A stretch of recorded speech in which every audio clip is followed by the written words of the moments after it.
All right. Hello. Hopefully people can hear me. People can see me. Yes?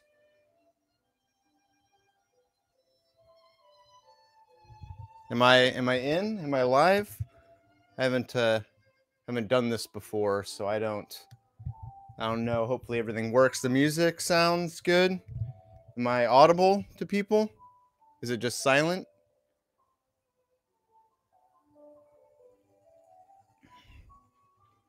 Hello? Yes. Okay. We're good. I'm audible. Woo! Okay. Hopefully the music's good. We got classic book review background music going. All right. The first question, I am going to do the one in the chat that I saw, but I'm going to focus on the ones from the video and then come back to chat ones at the end. But the one in the chat was, how did you get into radical politics? Which has a handful of answers, I suppose.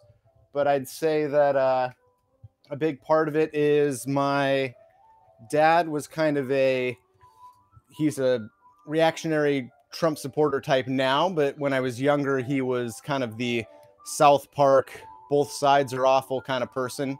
And that got me questioning authority in a lot of ways. And a lot of my mom's side of the family has been union proud and union jobs. And so I suppose a combination of those things set me on the track towards radicalism and questioning authority and hierarchy in our society. Alrighty, cool. Let's dive into these YouTube questions from the Q&A video.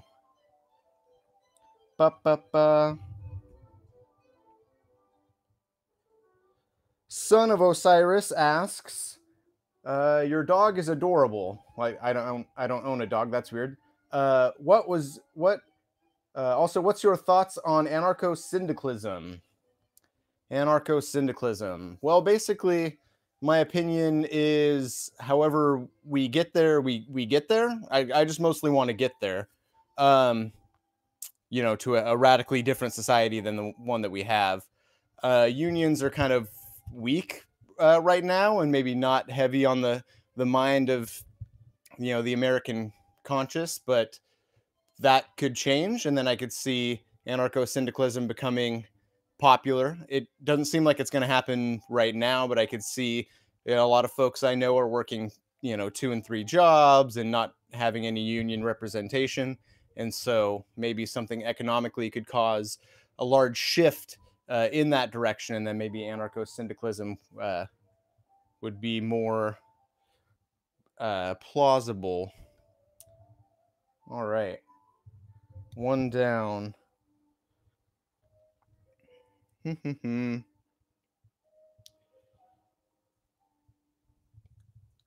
Colbian of Holm asks, what books would you recommend to someone new to leftist books? As far as I've read Conquest of Bread and am partway through Das Kapital. Thanks. All right. I feel like Das Kapital or Capital by Marx is actually kind of a dense one. I feel like I didn't fully grasp it when I read through it the first time a while back. Let's see. I skimmed these questions and then I pulled some books to recommend. Let me try and remember which book stacks are which. This one, I believe, is for this question. Sophie's World, I actually haven't read, but Sophie's World is sort of a novel looking through all different kinds of theories, Marx and Freud and stuff, and a friend of mine uses that to sort of teach general theory on, Marx and Freud and all the kind of standard theory folks. So that's a recommendation. Anything by Crime Think, the people who make Crime Think, is good. Their sort of intro one is Days of War, Nights of Love, Crime Think for beginners, all kinds of nice little anarchist stuff in there. But really anything by Crime Think is kind of nice. It gets me in my nostalgia spots. Another one, classic, is What is Communist Anarchism by Berkman. Not particularly long, pretty standard stuff, but it's a good one. I've recommended to folks. For me personally, the two books in early college that got me thinking about this stuff a lot more seriously are Working Class Majority by Michael Zweig and The Forest and the Trees by Alan Johnson. Working Class Majority is probably pretty explanatory. It's about how what used to be managers and people being in a middle class position are now basically working class as well. And Forest in the Trees is just a sociology book, but it's pretty good at explaining social interactions and basically racism and sexism and any sort of social problem you might have. Kind of helps to explain a sociological perspective. And of course, the one that I always recommend is Pericon. The theory itself I rather like, but really it's mostly about the critique of capitalism. It's more or less along the lines of the Bread book, but it critiques capitalism of our modern day. I believe this came out in 2010, so it's fairly modern. That one I always recommend. Next question.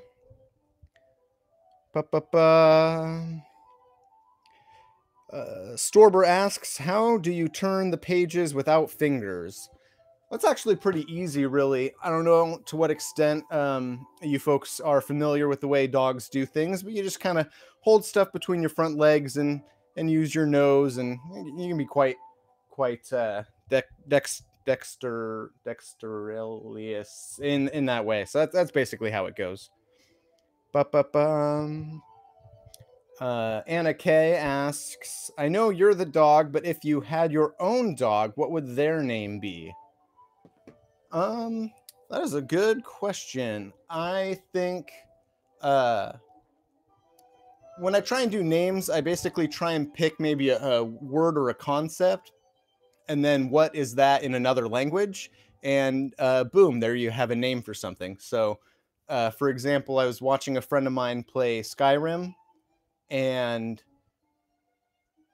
they were asking what name should their elf be, and I thought Sabbat, like the French, I believe, word for shoe, where we get the word sabotage from.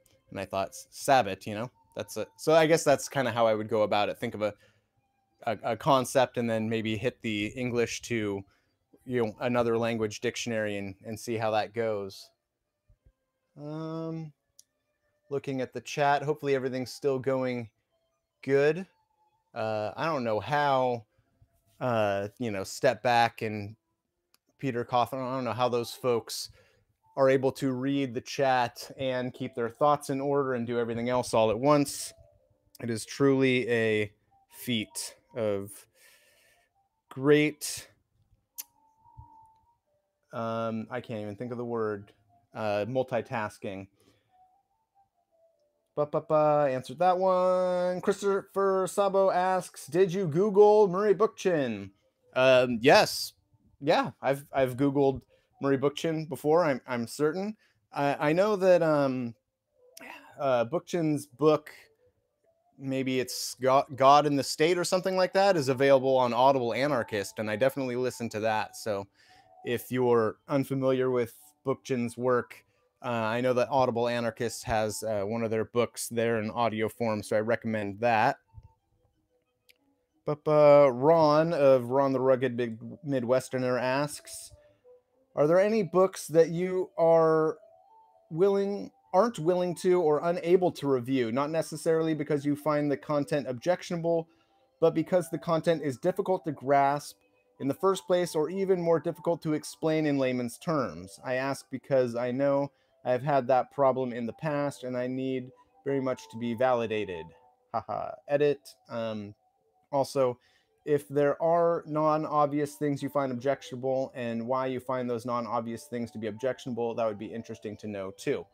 Cool. So that's my stack of books here is for that question. So some things that I might I will likely not review are Mutual Aid by Kropotkin. I feel like the concepts are kind of fairly well understood. I think that if you were to say, bees work better, live better when they work together, and wolves live better when they work together, and things like that, that's commonly understood. So I feel like even though this is an important work and wouldn't dissuade people from reading it, I feel like maybe what it explains is a little more common knowledge than it was when the book was first penned. Another example of something I might not review, and this one is kind of a sad one to me, but it's the way things go. I love Confessions of an Economic Hitman. It's a great book about sort of the shock doctrine style of neoliberalism in the global economy. However, this is the old edition, and a new edition has come out, and I'm not sure if I want to read the new edition just for the sake of a review when I've already read this one and I have other things to read on my plate. So even though I love this book, because there's a new edition and it seems silly to review the old edition, I might not review it. Another example, even though this example is similar to Pericon, which I did review, The Story of Steph and Pericon both have a lot of videos on YouTube of their authors explaining their ideas. So it seems silly to come out with a YouTube video when there's already YouTube videos by the author. So kind of a rare, or even Peter Coffin. Peter Coffin's Custom Reality New, obviously he has several books explaining that, and I reviewed it anyway. So maybe I would review this anyway. Who knows? We'll see. Another example would be Why Globalization Works. And the reason I wouldn't review a book like this is just because there's so much wrong with it that it's hard to focus on one thing. Ron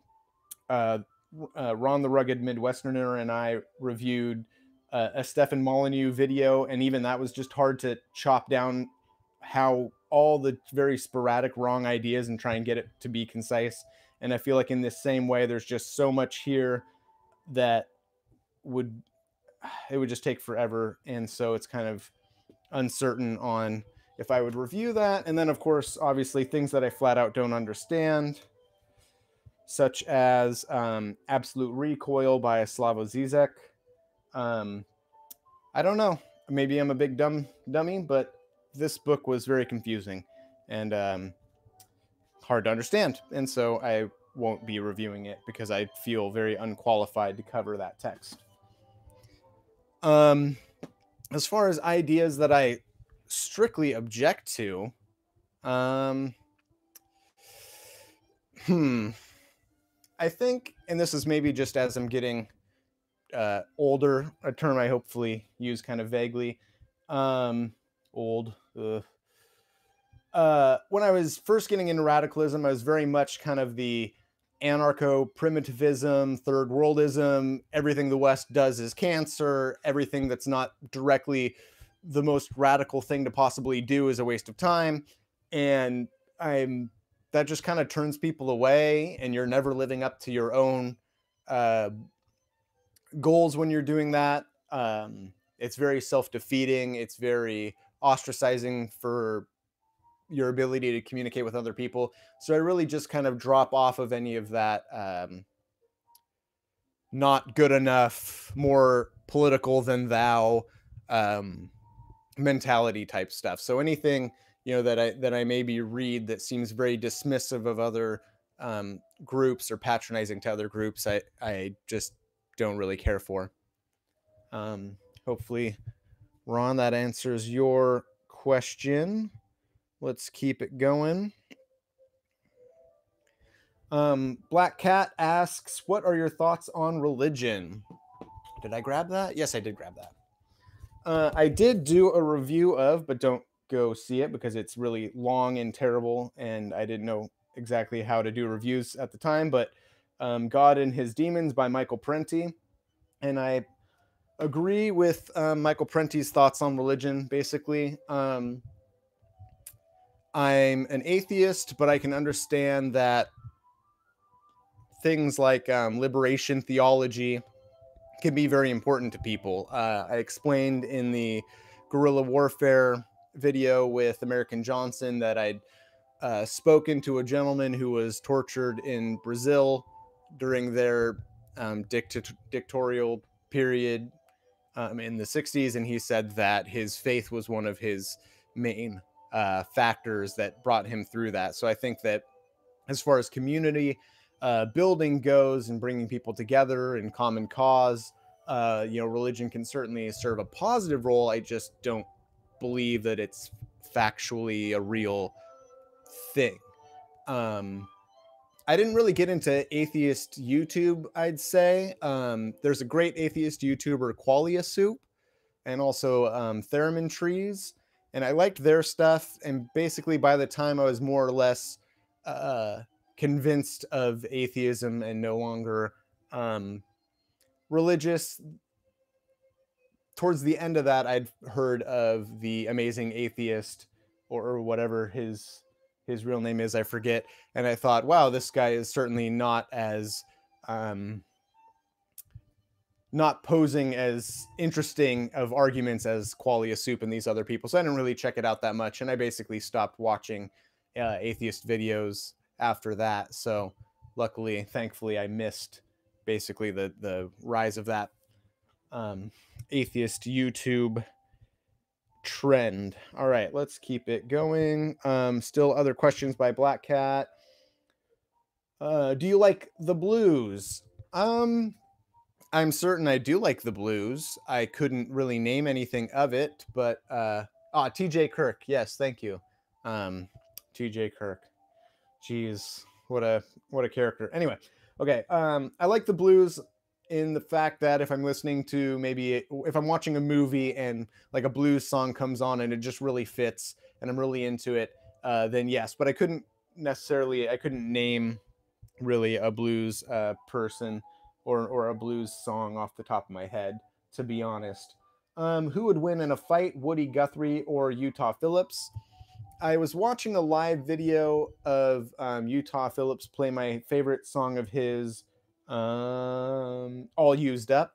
A cool thing about the video is he's at a festival and he did this big speech on how the festival was taking place in woods that were the homes of houseless people were located, and those people were ran out of that section so that the festival could take place. I thought that was pretty badass to call out everyone in the festival in that way. And also I thought he seemed kind of beefy, so I'm gonna go with Utah Phillips as the victor in that fight. Who is your favorite street artist if you're into that? I don't really know that many street artists, but I do enjoy street art. I think Flea Market Socialist did a video recently about posting political art in the public space, and I think that kind of thing is awesome. So yeah, I agree with that. Let's keep it going.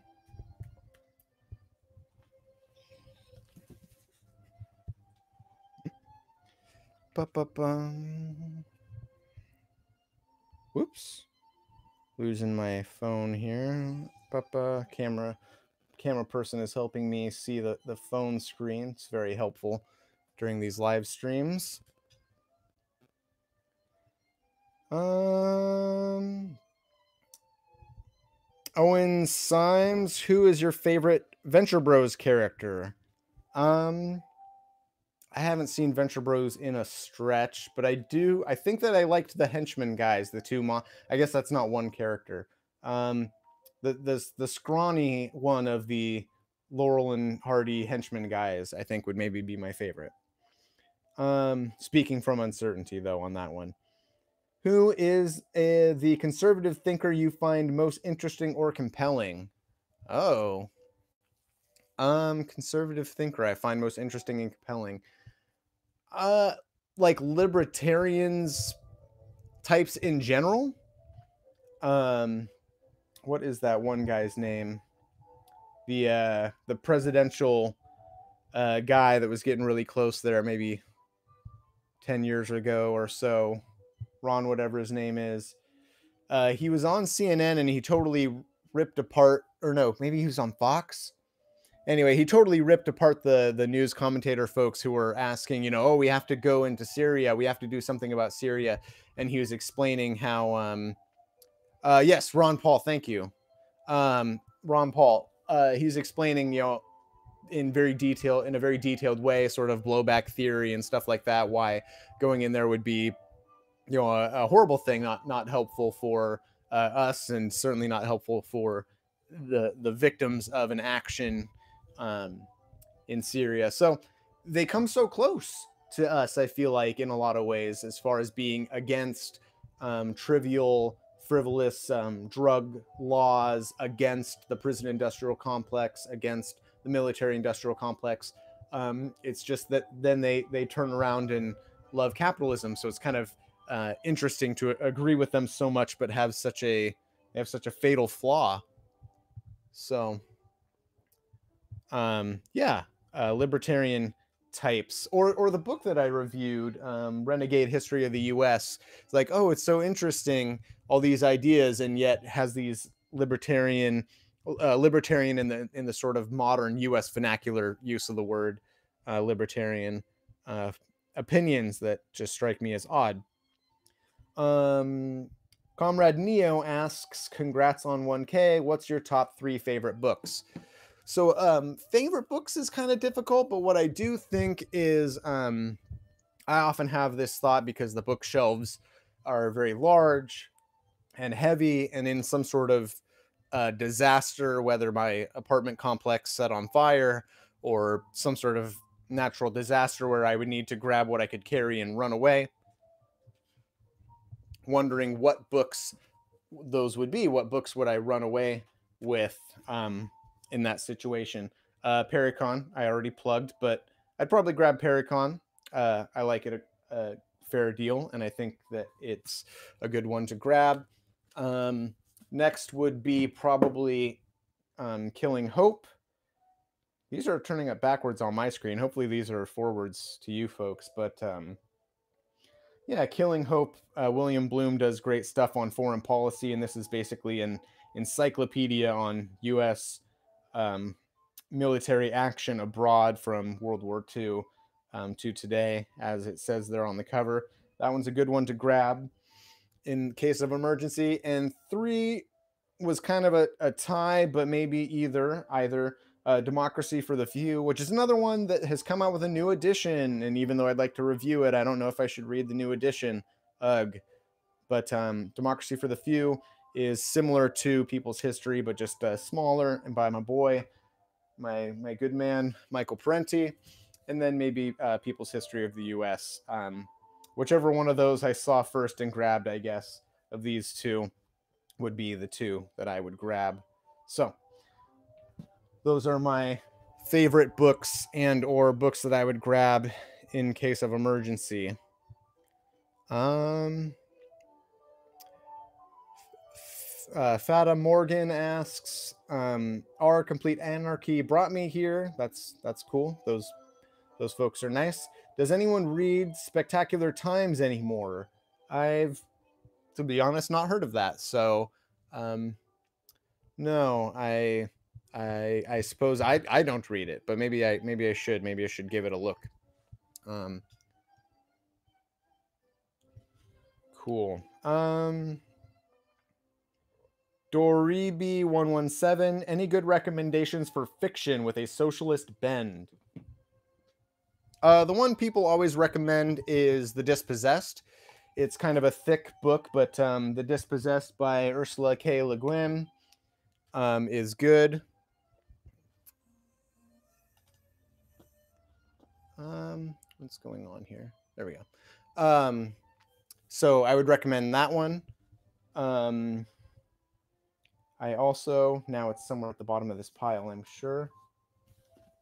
This is a fiction book, and even though I haven't read it, I would say that I would recommend it as a fiction story that covers some social theory issues.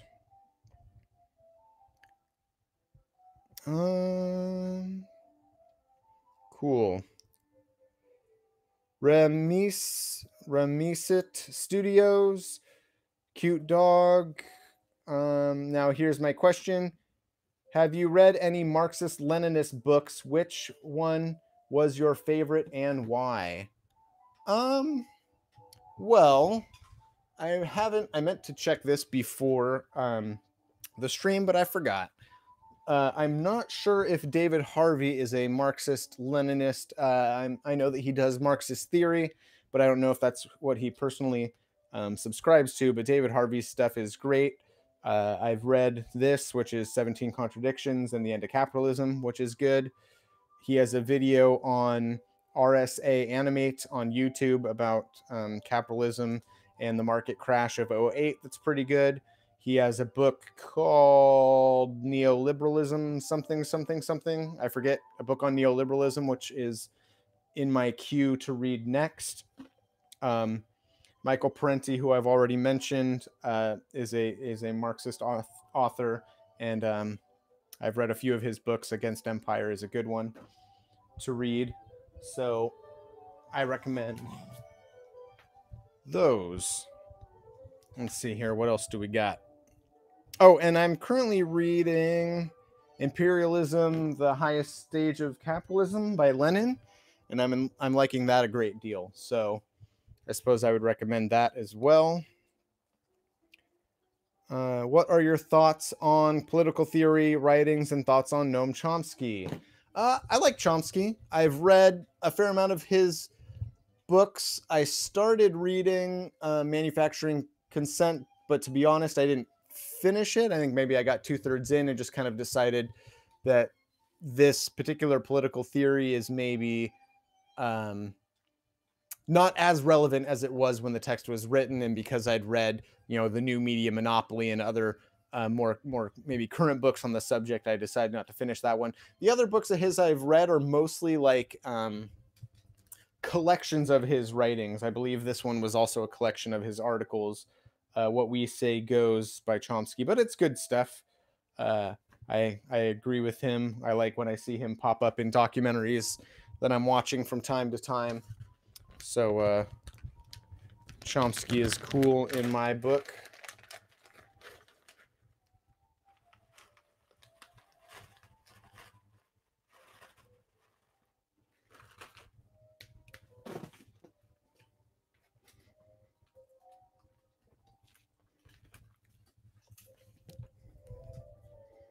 All right, what else?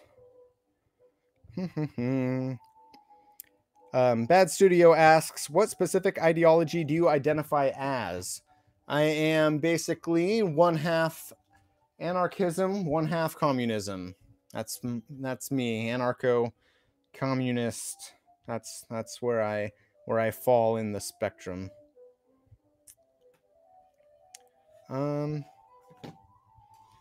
Next on the list here, Young Anarchy, aka Alexandria, who does awesome videos on symbol theories such as the anarchy symbol and the hammer and sickle. Hopefully be coming out with more videos on that subject. Alexandria asks, do you think you will read anything discussing LGBTQ plus people? If so, what? To be honest, I haven't. I haven't read any, and I don't, I suppose, know of any. I would love to have some recommended. I've read books on feminist theory and books on racism and predominantly books on class and history and the like, but I haven't read books on LGBTQ folks. I do have a video coming out hopefully relatively soon, but I'm not exactly sure when, on dealing with a transgender folks, a video where the subject is transgender folks, but that is not about a book, just a fun little side project I have planned, so hopefully look forward to that.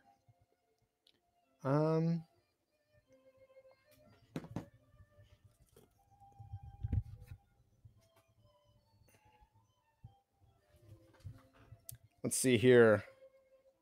Everything seems diff again asks, nice, love this channel. Here goes. One, let's see, that's the next person, right? Yep.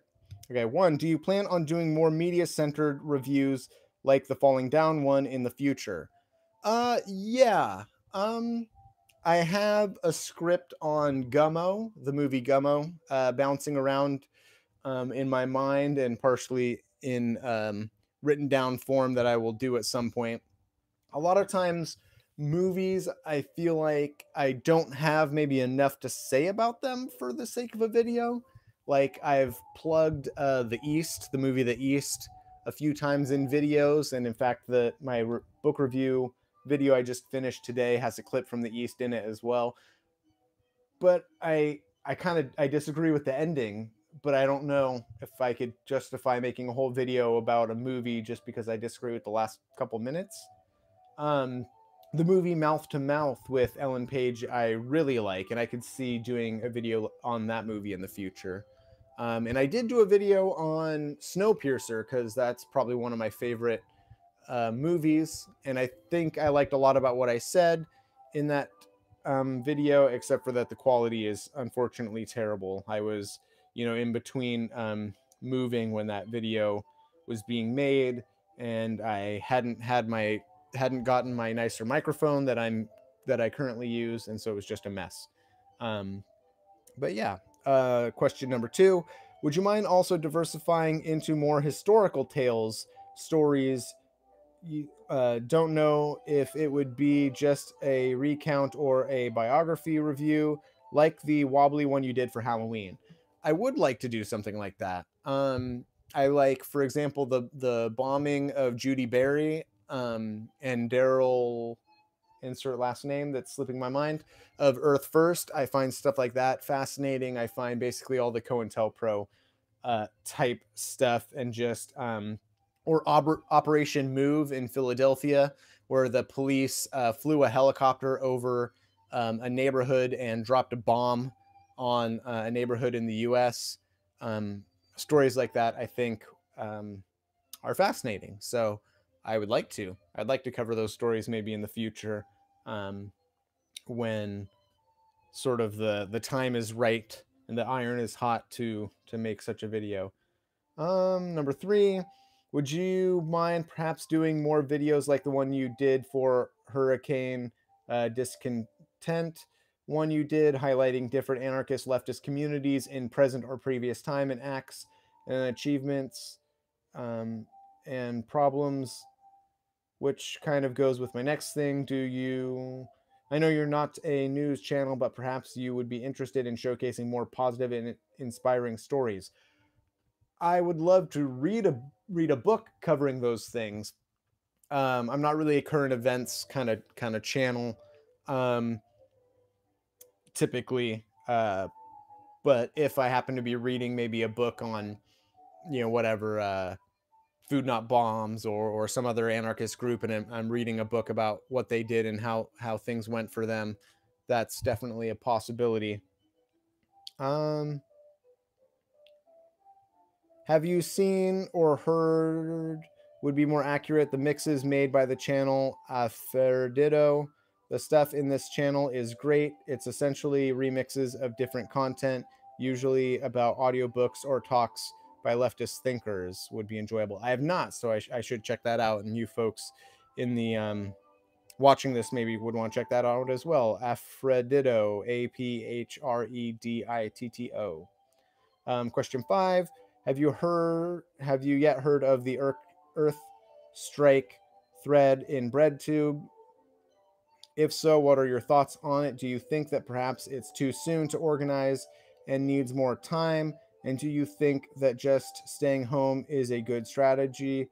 Or while striking, instead do something more constructive like gardening for a community, or something that would be more better? Honestly, I have no clue. I'm just suggesting what others should do and just thinking.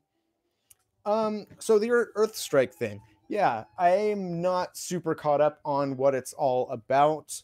But the question seems to be, is the strike maybe the right choice, or maybe is doing some guerrilla gardening or some community gardening the best choice?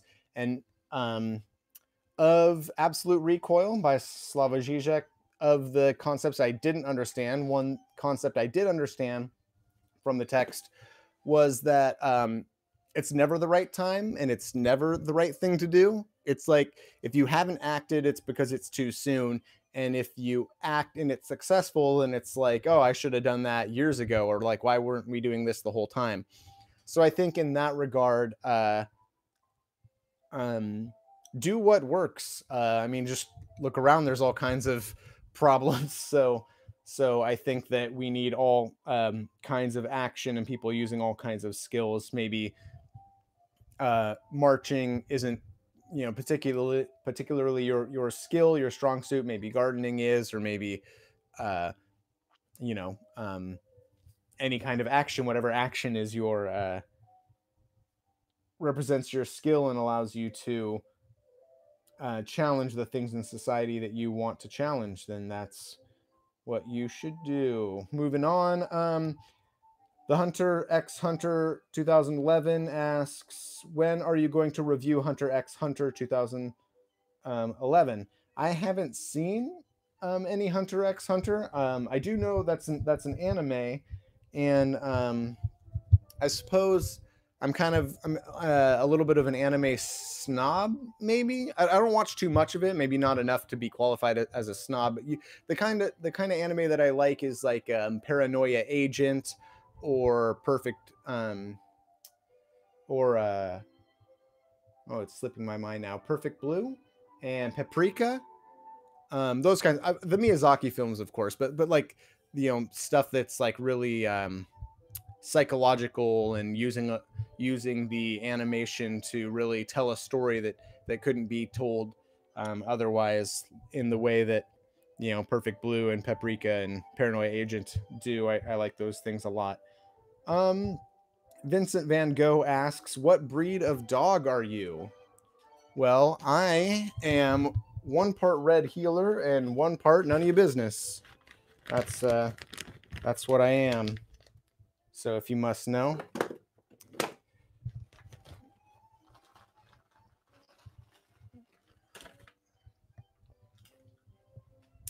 Moving right along. The Peace Report asks, I believe you've read both anarchist and communist literature. Which seems more plausible, without giving away your personal political philosophy? Well, I kind of already gave away my personal political philosophy, but I did find this question interesting, and I was thinking about it today and yesterday since I'd read it. And I thought about it in this way. So a teacher explained to me several years ago that poetry is like an anti-dictionary. You know, that a dictionary is, these words mean specifically this, and in poetry, words can mean anything. And in that same vein, I basically think that communism is like the dictionary portion, and anarchism is like the poetry portion. So maybe the you know, mathematics or the pragmatism and the brick and mortar aspects of communist theory and literature is helpful for the reasons that it's helpful, and anarchist stuff is maybe more helpful for interpersonal stuff and community type stuff. If that quite answers the question. I definitely think we need both. I mean, would people's lives be better and more filled with joy strictly if resources were distributed more equitably? You know, definitely. And so, you know, obviously just one of those things would be a great improvement, but we definitely need both, I think. Anaris asks, what are your thoughts on mutualism, Georgism, and Silvio Giselle? I had to look up the Georgism. I wasn't familiar with that one, but I'm very much an market abolitionist. I don't think that we can keep any aspect of the market and have a good society still.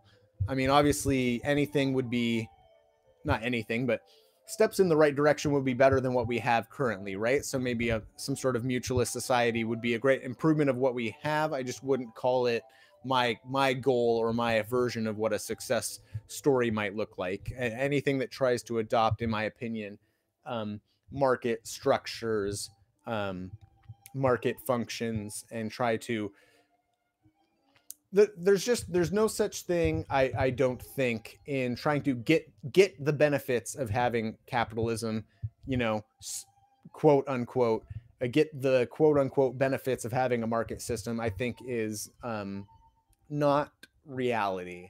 uh I believe Michael Albert said this, but something about you know, pricing things incorrectly and selling them at those incorrect prices to then have these externalities that aren't accounted for. You know, you just can't look at a system like that and say, you know, okay, well, let's try and have the good. Like what good would maybe be my response to that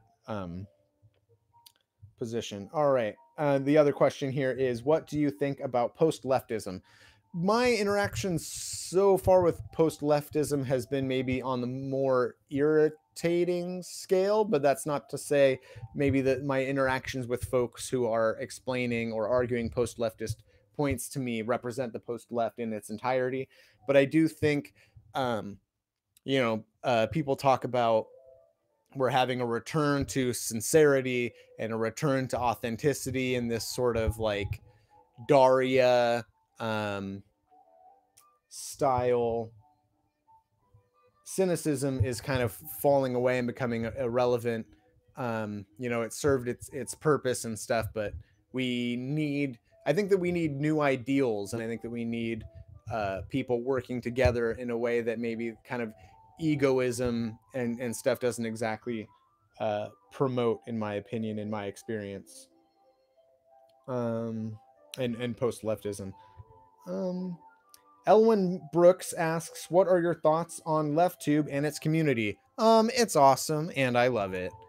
I think that we are wonderful, and I would like to see us keep going. I'm trying to do as many collaborations as I can. I think that that's going to be the next step forward. I asked Tristan from Step Back on one of his streams, I asked him, you know, do you think that left YouTube will fall away in the way that atheist YouTube did? And he said no, because, you know, they had just one note that they were hitting, and then when they started going into the anti-feminism and stuff, they kind of splintered. They lost like their message. The community got really strange. I'm paraphrasing what he said, but I agree with that. Basically, we have a lot more to say. The problems that we're pointing out and we're discussing are systemic and you know, radical in the sense that they're getting at the root of the issue. And so I think that we are very ingrained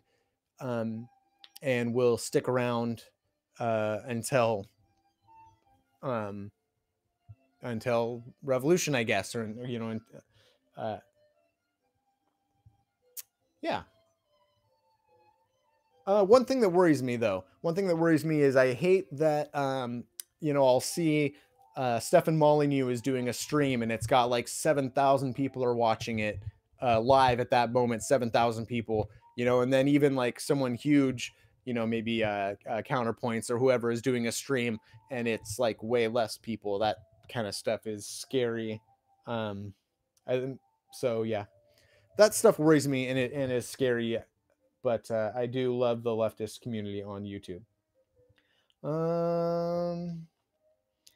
Alexander Alfonso asks, I'd love to see you review more pieces of leftist fiction. Do you plan on reviewing novels like News from Nowhere, The Dispossessed, or The Dispossessed in the future? Maybe even plays like Mother Courage or Mahogany? Thank you in advance for your answer. I would love to do a review of The Dispossessed, and I thought about doing that in the past. The problem is the book is very long, and when I read it, I was borrowing it, so I didn't highlight it or anything, which puts me in an awkward place for trying to chunk down the book into a concrete summary. Maybe I'll do that in the future. It's maybe not likely, but I would like to do that.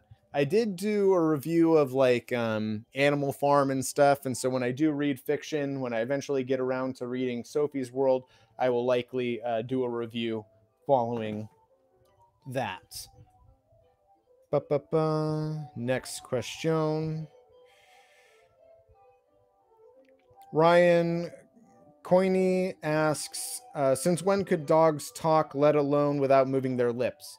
Well, dogs could always talk. That's I suppose not anything new as far as dogs are concerned, the dog community as a whole.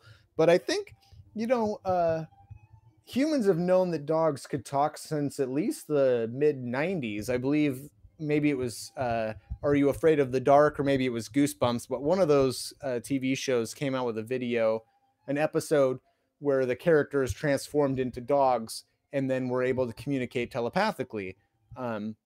Not the best explanation of how it works, but more or less demonstrating dog communication, you know, as well as interspecies communication. So that is how that works. I think that I just got one more question through on the YouTube one before I move on to the Twitter questions. Let's have a look see here. Last YouTube question, inbox, notifications. No, right? That was it. That's all. What are what countries do only bro 555 asks, what countries do you think will become socialist in the near future? I would love to see all of them. But which ones do I think in particular? I would say countries that have a history of it already are maybe more likely. So basically a lot of the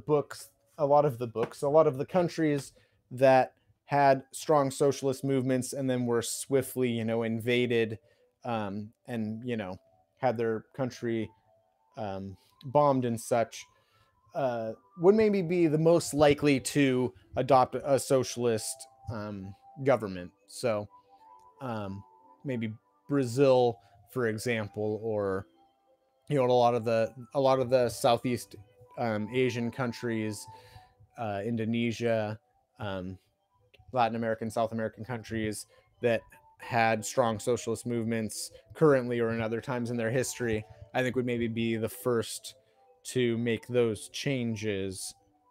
Da, da, da. Address two questions from the chat real quickly. Adam asks, do you get along with cats? Yes. I want to hang out with them and communicate with them. They don't want to talk to me as much. So that's just the nature of the beast, I suppose. Ron asks, I have two questions. One, what book have you read that you dislike the most or makes you the angriest? I would say, So I read a fair amount of Atlas Shrugged, and that was annoying. The characters were terrible. I've read Sean Hannity did a book, Conservative Victory, that was pretty bad. You know, this book was pretty trash.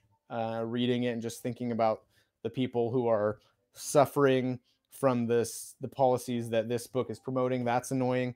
But maybe mostly books where I agree with them and yet they're totally wrong, like Renegade History of the US. There's so much of it I liked, but then there's so much wrong with it. Maybe I'm irritated by that more so than a book that's just flat out arguing a wrong point. I'm going to try and run through questions quickly because I want us all to be able to go do the things we like to do.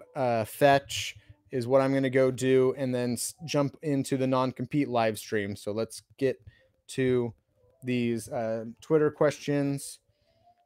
Will Griffin of the Peace Report asks, how fast do you read? I read about a page every 2 minutes. I'm not that fast of a reader, to be honest. Will Griffin of Peace Report also asks, do you ever reread sentences or paragraphs? All the time. Mostly because I read a lot while commuting or at work, if I can kind of sneak a moment. And so that causes me to have to reread a lot. What is your reading schedule? When and how long do you read? I read on the bus on the way to work. I read maybe like a half hour a day, I guess, if you were to average it out. Some days I don't read at all. Some days I read, for an hour or so. So maybe about a half hour a day. What is your note-taking process? That is a good question. And actually, I have a script put together for a video explaining how I read, books, and how you might turn, what seems like a daunting thing into a bunch of notes that you can later reflect back on. So that is in the works. So look forward to that, a video on my reading process and my note-taking process. Violet from Terra Socialist asks, I know you're an anarchist, but do you plan on discussing books from other tendencies on your channel at all? I'd especially like to hear you discuss something like State and Revolution by Lenin, or On Practice and Contradiction by Mao. I would love to read those books. I'm currently reading Imperialism, the Highest Stage of Capitalism by Lenin, and I plan on doing a review of that sometime in the future. And lastly, Crimson Autistic asks, I have two questions. First, what kind of doggo do you have? I don't have a dog, so that one's easy. Second, what's your opinion on syndicalism in the 21st century? So I covered this one kind of at the top of the video, but to get into it again, sure, yes. If we come to a point where that seems to work, seems to be the most likely solution moving forward, let's do it.